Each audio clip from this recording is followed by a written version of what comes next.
it's Sarah, and today I'm going to make a super quick video on how to make Australian style sausage rolls in America with American ingredients. Okay, it's actually super basic. The Jimmy Dean sausage, get whatever flavor you like. I just happen to like the sage. Some garlic, some onion, some breadcrumbs, or if you've got stale old leftover bread, you can soak it in water and use that instead. Some puff pastry. I like some extra Italian seasoning because I like flavor. And then you're going to need a couple of eggs, one for inside and one for glazing the pastry. Now, once you cut your onion and you've got tears running down your face, you can either take the onion and saute it or just leave it plain. Some people prefer the flavor of sauteed onion. It's a little softer and not quite as harsh. I like the bitiness of the raw onion, so I'm just going to throw it straight in the pork mixture. So if you've got old stale bread, or just regular bread, you can put it in a bowl like this and soak it with water and then squeeze it out and put that in here, or you can just use breadcrumbs, plain or whatever flavor. I just always have Italian on hand, so just throw some in there. I don't know the measurements, I just eyeball it, and then I normally want a little extra Italian because flavor, everybody wants flavor. And then crack an onion, and then crack an egg, and then make sure you've got clean hands because nobody wants hepatitis, and just get your hands in there and mix it all around until it is one big giant yucky mess. Okay, so with your puff pastry, if you try and make one sausage roll like this, it's going to be Texas-sized and ridiculous. So cut it in half. I prefer to go against the things, and then you can make one roll out of each one of these.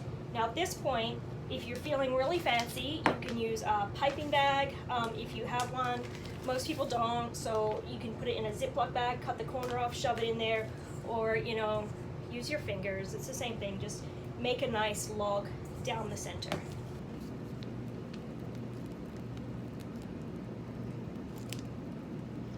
This is actually not easier. You're probably better off just spooning it on there.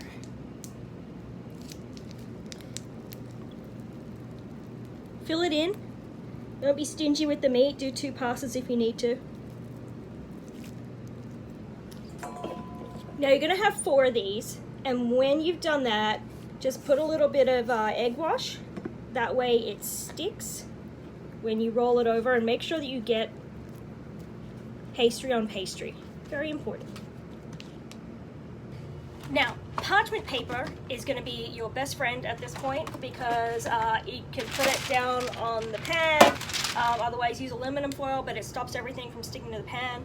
So you'll take your rolls and then just spread them out, and then if you want those really nice glossy sausage rolls that you always see in magazines, that's when you put the egg batter on there.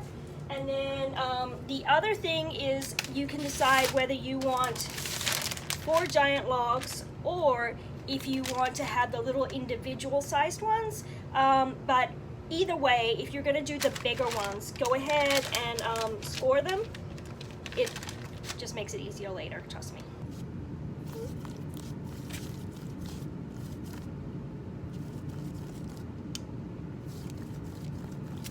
Now there's 2 ways you can bake these. You can either preheat your oven to 450, pop them in for 5 minutes, and then turn the oven down to 375 for another, say, 20 minutes.